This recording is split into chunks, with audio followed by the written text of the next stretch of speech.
Today, as I share a few thoughts before the Lord's Supper, I'm going to be reading from Hebrews chapter 2. And this morning I'm going to be reading from the New King James Version. It's not the translation I usually use, but there is a specific word in this translation that caught my attention. We're going to take a closer look at it, and perhaps you can figure out what it is as we go through it, and we'll take a look at that. So Hebrews 2, starting in verse 9. But we see Jesus, who was made a little lower than the angels, for the suffering of death, crowned with glory and honor, that he, by the grace of God, might taste death for everyone.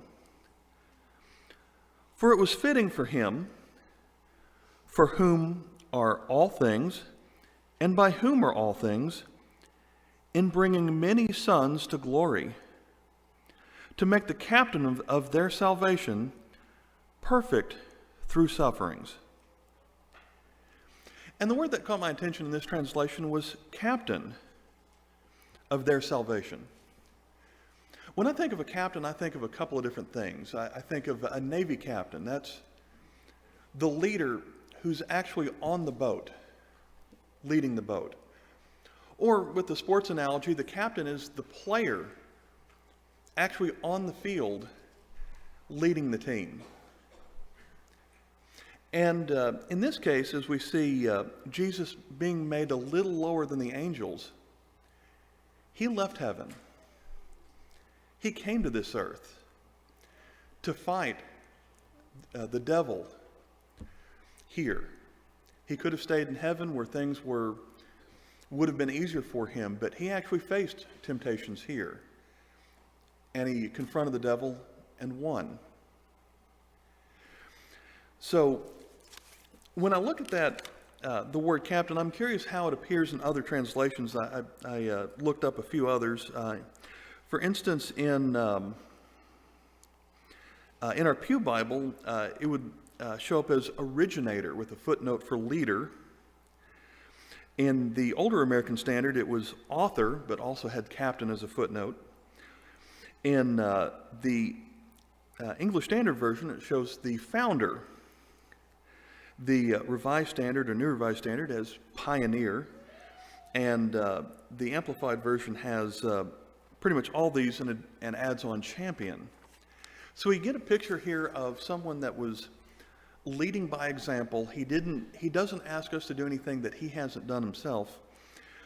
But before Jesus, there was no way to have sins erased. In the Old Testament, the Jews just had their sins rolled forward by the sacrifices they made. But there wasn't a perfect salvation that would actually erase the sins. And so there's a footnote in this specific Bible that talks about how it uses the word captain here. And it mentions the original Greek word, I believe that's pronounced archegos.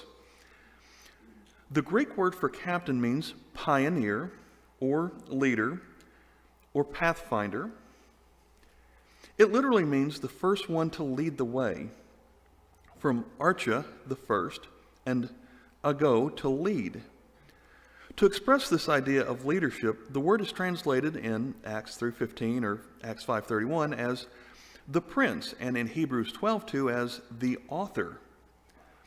Thus, the writer of Hebrews is emphasizing that Jesus endured suffering and temptation on this earth in order to become a perfect leader.